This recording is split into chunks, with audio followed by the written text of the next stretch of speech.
안녕하십니까, 바른의사 승우입니다. 오늘 주제는 이시림이에요. 충치치료 후의 이시림.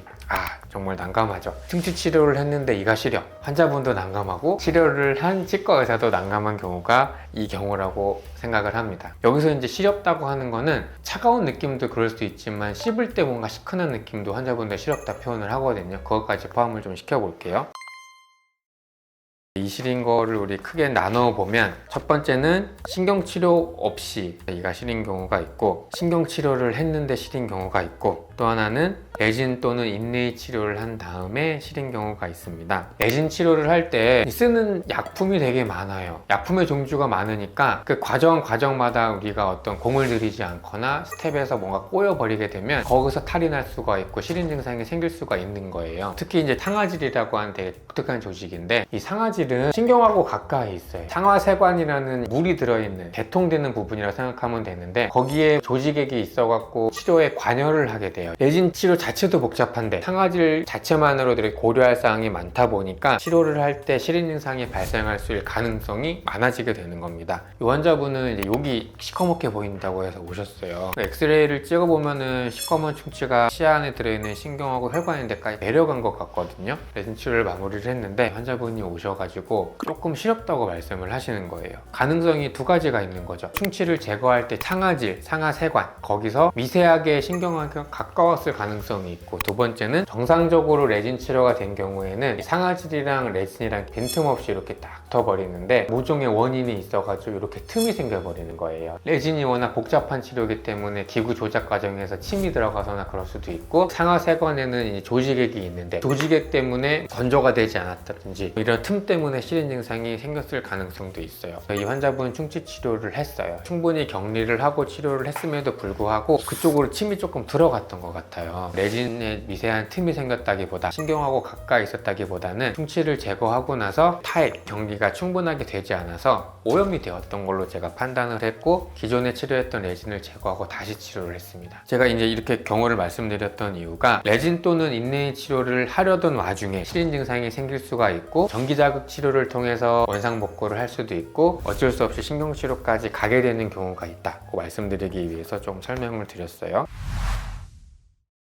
신경치료 없이 크라운 치료를 하고 나서 시린 경우가 또 있는데, 이 환자분 같은 경우는 크라운 치료를 하신 지는 또 얼마 안 되셨어요. 치료한 데는 크게 이상은 없는데 크라운 치료를 하고 나서 시린 증상이 생겼다고 생각을 하고 계시거든요. 잇몸뼈가 이렇게 차 있어야 되는데 잇몸뼈가 여기가 굉장히 많이 내려간 상태였어요. 잇몸을 이렇게 한번 찔러봤더니 뼈가 굉장히 많이 녹아있는 거를 발견을 했고, 크라운 치료가 뭔가 잘못돼서 그런 거는 아니고 잇몸 안에 묻혀있는 잇몸뼈가 내려가면서 뿌리가 노출되면서 시린 증상이 생긴 것 같다 말씀드리고, 치료하신 지가 얼마 안 됐기 때문에 제가 더 쓰라고 말씀을 드렸거든요. 잇몸 질환이 생겨서 내려간 뼈는 다시 올라가기는 정말 어렵고, 시린 증상이 생기시다가 잇몸 치료까지 쭉 했지만 결국에는 발치를 했거든요. 이 환자분 같은 경우는 첫 번째 어금니, 신경하고 혈관 지나가는 길이 굉장히 뾰족한 부분이 많거든요. 이렇게 충치가 신경하고 가까워서 신경에 염증이 생겼을 가능성, 충치를 다 제거하고 레진이라는 재료를 메워놨지만 미세하게 틈이 생기는 바람에 세균이 다시 감염이 돼서 결국에는 신경치료를 하게 되었던 경우입니다. 그래서 신경치료 없이 시린 경우가, 치아를 깎았는데 신경하고 너무 시린 경우가 생길 수도 있고, 잇몸이 안 좋아서 치아 머리 자체보다는 뿌리가 바깥 외부 환경에 노출되다 보니까 시린 증상이 생길 수 있다, 알고 계시면 좋을 것 같아요.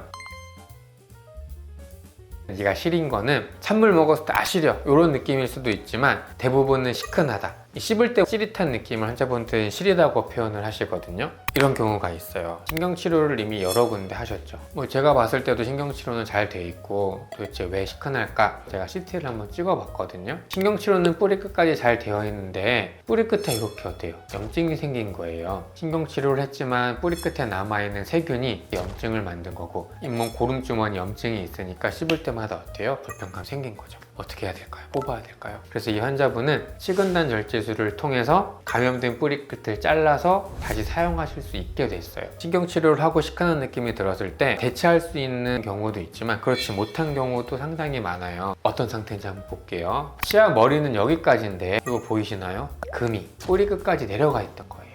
이가 갈라진 걸로 진단을 받으셨을 때 이미 치아 머리를 넘어서 금이 뿌리 끝까지 향이 가고 있었던 거예요. 여기 어때요? 금이가 보이죠? 환자분은 충치 때문에 치료하면 괜찮을지 알고 오셨어요. 가로 방향으로 치아에 금이 생기게 되면 크랙일 가능성이 굉장히 높거든요. 치아 뿌리까지 금이 가지 않고 머리까지만 금이 가서 딱 멈춘 경우에는 뾰족한 기구가 깊이 들어가지 않아요. 그런데 뿌리 끝까지 금이 간 경우는 그 틈을 따라서 세균이 감염이 되고 잇몸뼈가 없어지다 보니까 뾰족한 기구가 쑥 들어가게 된단 말이에요. 환자분한테 말씀드렸어요. 이거 정말 난감한 경우인데 뿌리 끝까지 이제 금이 가 있을 가능성이 굉장히 높아서 신경치료를 해도 살려 쓰지를 못할 가능성이 굉장히 높고, 신경치료 때문에 시간과 비용이라는 노력을 들인 것 대비 결과가 안 좋습니다고 충분히 설명을 드렸어요. 이런 치아를 신경치료를 하게 되면 어떻게 되냐면, 치아 안에 있는 신경하고 혈관, 감염된 조직을 끌어내기 위해서 굵은 바늘을 넣어서 그 관을 넓혀주는 과정인데, 뿌리 끝에 이렇게 금이 가 있으면 어떻게 되죠? 저희가 치료를 하면 할수록 금이 더 벌어지게 돼요. 그러면 씹을 때마다 치아가 벌어지게 되죠. 그 틈을 따라서 세균감이 퍼지게 되니까는 잇몸뼈가 계속 녹아 없어지게 되는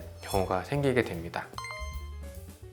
치아 안에는 향하지라는 부분이 있고, 신경하고 혈관, 치수, 세포가 있어서 이렇게 상하 세관을 통해서 연결이 되어 있다 보니까 시린 증상이 생길 수가 있어요. 그랬을 때 감각을 둔화시키는 방법이 있고, 틈에 뭔가 물질을 넣어서 응고시켜서 신경이 느낌을 느끼지 못하게 하는 방법이 있고, 여러 가지 방법이 있어요. 요즘에는 이 감각 둔화를 이용한 방법을 조금 많이 쓰고 있고요. 치수 진정 효과인 거예요. 치아에다가 레이저나 미세하게 전류를 흘려보내서 신경하고 혈관을 조금 둔하게 만들어서 감각을 덜 시리게 만드는 거. 환자분들의 어떤 증상마다 대처법을 갖고 있는 게 참 중요한 것 같고, 저희 치과에서는 그렇게 대비를 잘 하고 있습니다. 네.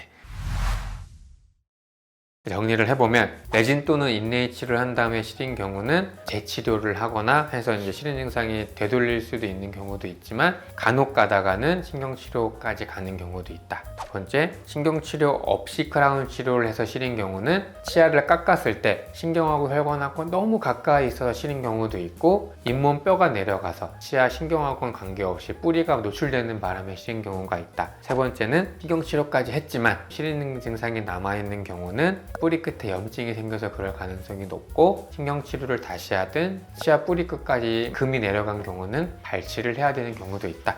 이렇게 정리를 할 수 있을 것 같습니다.